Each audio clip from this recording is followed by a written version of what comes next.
Kami dari kelompok 1 akan menjelaskan mengenai teorema limit pusat. Adapun kami yang beranggotakan Renalita Barat, Salsa Nazila, dan Suci Ramadhani. Pada kesempatan kali ini, kami akan membahas mengenai yaitu 1. Ketaksamaan Markov, 2. Ketaksamaan Chebyshev, 3. Macam-macam konvergensi, dan keempat, hubungan antara konvergensi. Baiklah, yang pertama yaitu ketaksamaan Markov. Dalam teori peluang, tidak semua kejadian dapat ditentukan peluangnya secara persis atau eksak.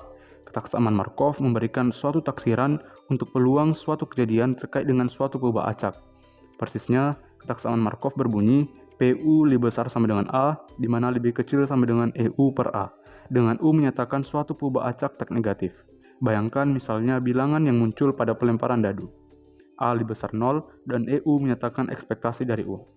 Misal X ruang peluang dengan ukuran peluang P, U adalah suatu perubahan acak tak negatif dan A lebih besar 0 jika A sama dengan X elemen X, di mana UX lebih besar sama dengan A, maka peluang A adalah PA sama dengan integral X, XA, X, D, PX.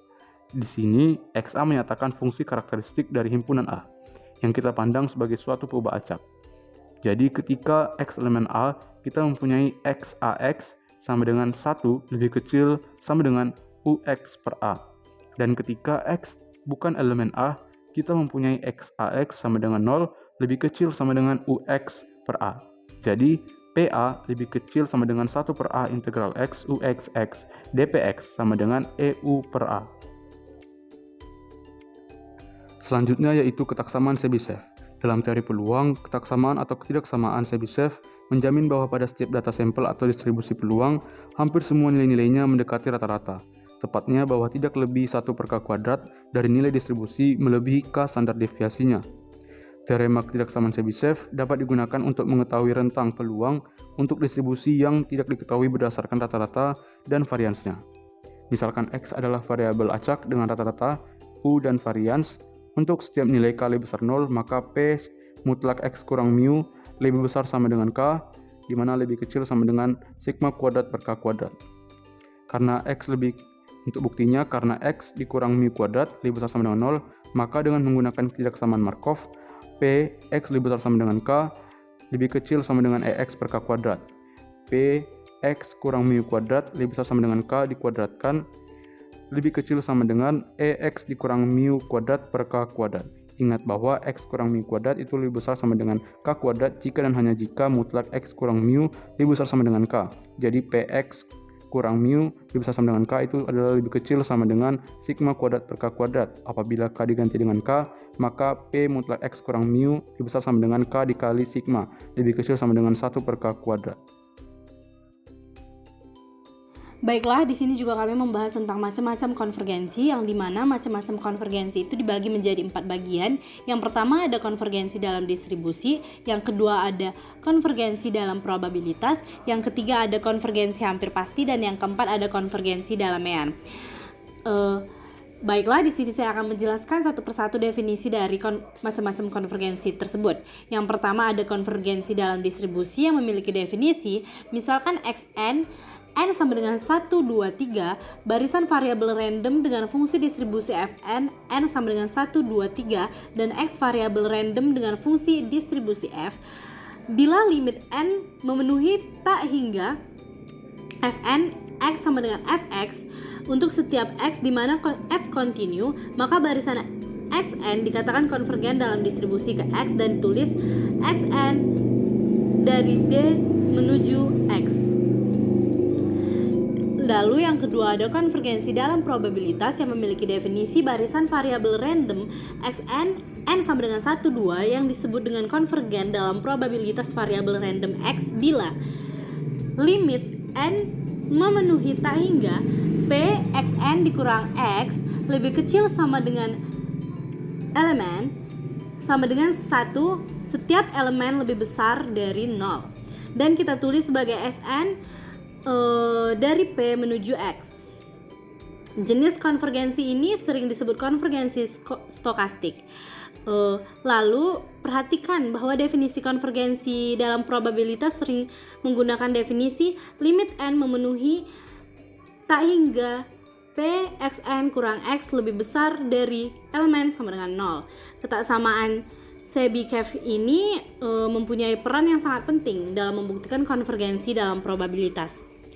Sedangkan definisi dari konvergensi hampir pasti itu kita misalkan X1, X2 titik-titik ke Xn dan X barisan variabel random yang didefinisikan pada ruang probabilitas yang sama.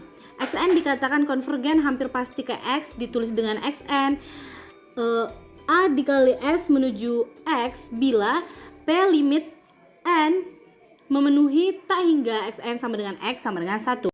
Yang keempat ada konvergensi dalam mean, misalkan X1, X2, X3 barisan variabel random yang didefinisikan pada ruang probabilitas yang sama. Xn dikatakan konvergen dalam mean ke R variabel random X untuk N menuju tak hingga bila Xn dikurang X pangkat R menuju 0. Untuk N menuju tak hingga bila Xn dari 2 menuju X disebut konvergen dalam mean kuadrat. Dengan catatan bila Xn dari D menuju X untuk N memenuhi tak hingga dengan N 0,1 sering ditulis singkat Xn dari D menuju N kali 0,1. Untuk materi selanjutnya yaitu hubungan antara konvergensi. Jadi hubungan konvergen dalam distribusi dan konvergen dalam peluang dinyatakan dalam sifat-sifat yang berikut. Yang pertama, jika Xn probabilitas ke X, maka Xn distribusi ke X.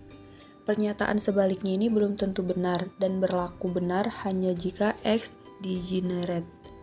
Poin yang kedua, jika B suatu konstanta dan Xn distribusi ke B, maka Xn probabilitas ke B.